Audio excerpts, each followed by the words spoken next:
Well, good afternoon, everybody. My name is Bruce Murphy. I'm the Industry and Science Counsellor at the Australian High Commission. Arrived about a month ago at the start of a 3-year posting, and my particular focus over the next 3 years is resources and energy issues. So I appreciate Dr. Garg's invitation to talk on the Australian experience in unconventional hydrocarbons.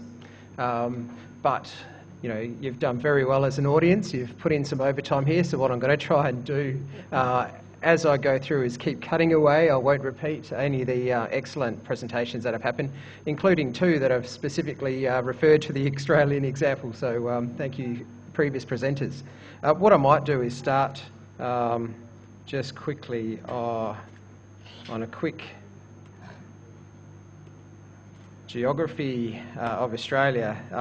It was much easier for me in primary school. I only had to learn 6 states and a couple of territories compared to over 20 in India and over 50 in the US. But just briefly, the main energy resources states, Western Australia, off the north-west shelf here is our conventional resources. There's oil and gas down here in the Bass Strait underneath Victoria. Coal basins in Queensland and New South Wales, and I'll be talking a bit about shale gas plays through South Australia and Central and Western Australia essentially. Victoria down the bottom is the large lignite resources.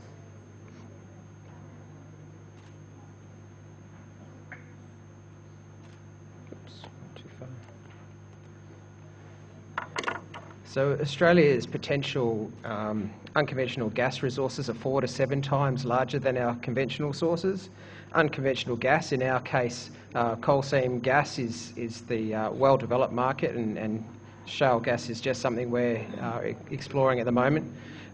So coal seam gas already supplies 24% of the Australian domestic market needs, and further development of these unconventional hydrocarbons are part of our plan to ensure our energy security. Exploration of these unconventional hydrocarbons are not new in Australia.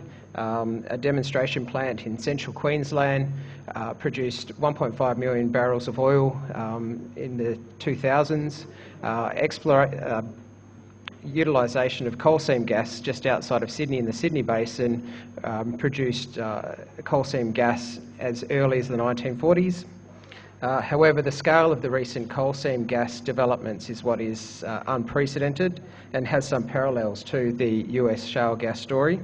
The next focus in Australia will be on developing our shale and tight gas resources.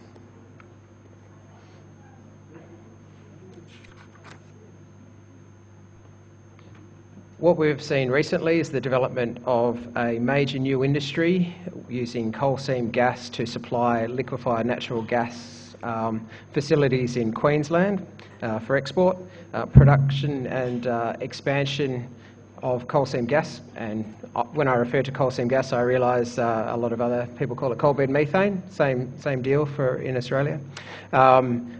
92% of the resources are in Queensland in basins such as the Surat and Bowen, which are the traditional coal fields, plus newer basins in the Galilee. New South Wales, outside of Sydney, there's a potential in that area as well. In terms of shale gas exploration, the Cooper Basin in Central Australia is the most prospective basin there.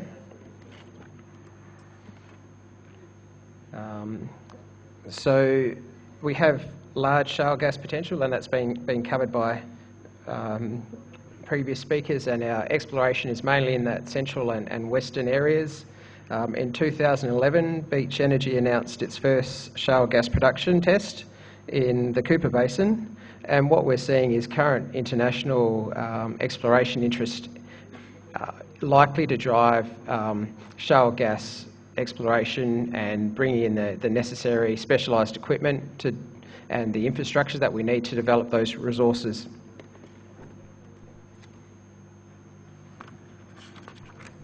The most significant piece of work done so far on Australia's shale gas potential is by the Australian Council of Learned Academies in their report Engineering Energy Unconventional Gas Production.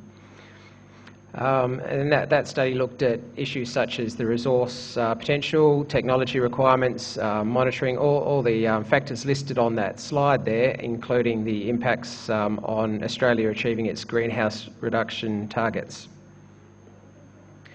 This also did a comparison of other countries, including of the US example, which, as we've heard, has been so successful in developing its shale gas.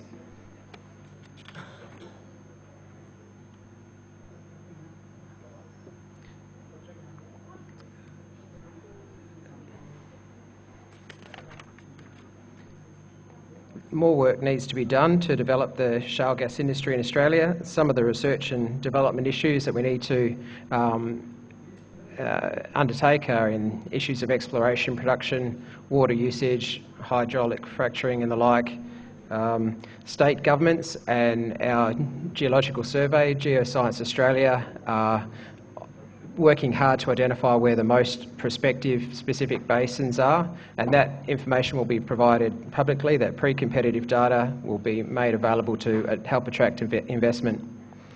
The Commonwealth Scientific and Industrial Research Organisation, as well as universities, are undertaking lots of research in specific technical areas to help develop this industry, as well as much social research on the issues and impacts of the technologies.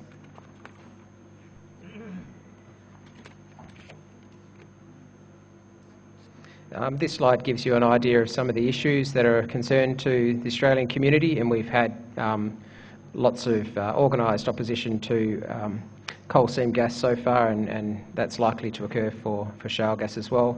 But as these issues evolve and change, as more information is being provided and projects get underway, but the main learning we find is that understanding community concerns is essential for the industry to secure its social acceptance.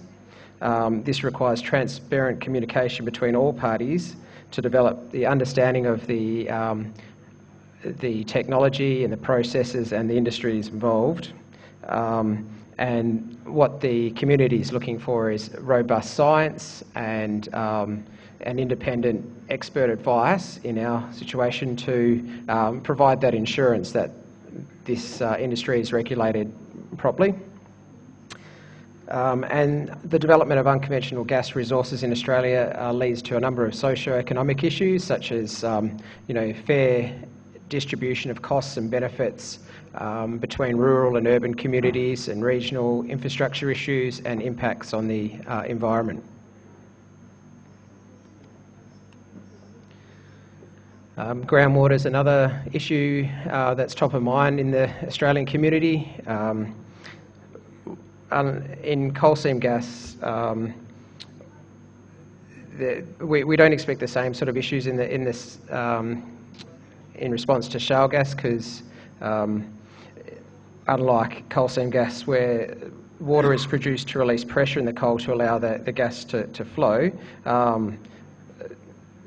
but there are some examples where shale gas might have groundwater issues, particularly if there's inadvertent connectivity between shallow aquifers. But I'll leave that for now.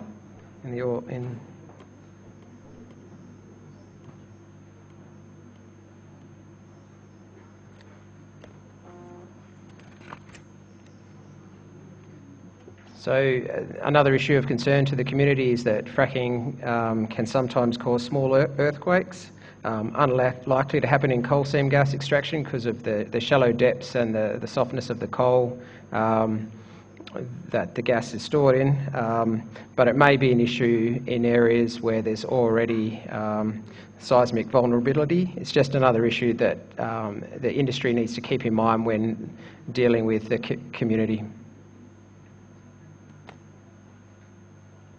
Fugitive emissions from the extraction of unconventional gases relate to when the gases escape from pressurised equipment, or whether there's unintended or intended releases of gases.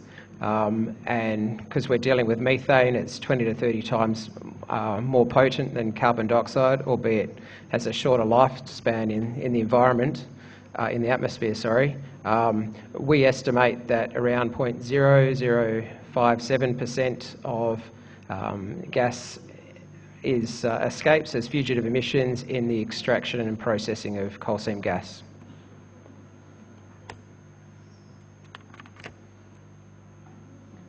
So Australian government policy is very supportive of the development of unconventional hydrocarbons as long as they're done responsibly. In relation to coal seam gas, there's 3 coexistence principles that need to be in place before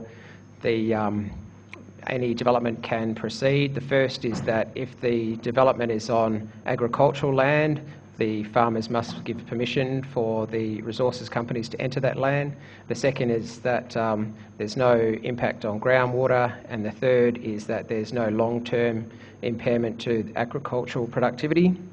The best outcomes we find are achieved when farmers and resource companies work cooperatively to negotiate agreements that allow access to land while maintaining the interests of the farmers.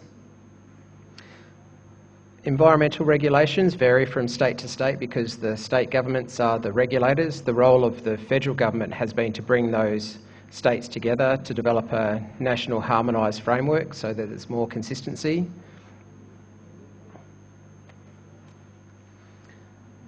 And concluding, the future work is to implement the regulatory framework, that harmonised framework that was endorsed by all the states in 2013. We're actually, the federal government as well, is developing an unconventional gas strategy which looks at the responsible development of further coal seam gas and shale gas and tight gas. And I might leave it there to allow you to get to your refreshments sooner. Thank you very much for your time.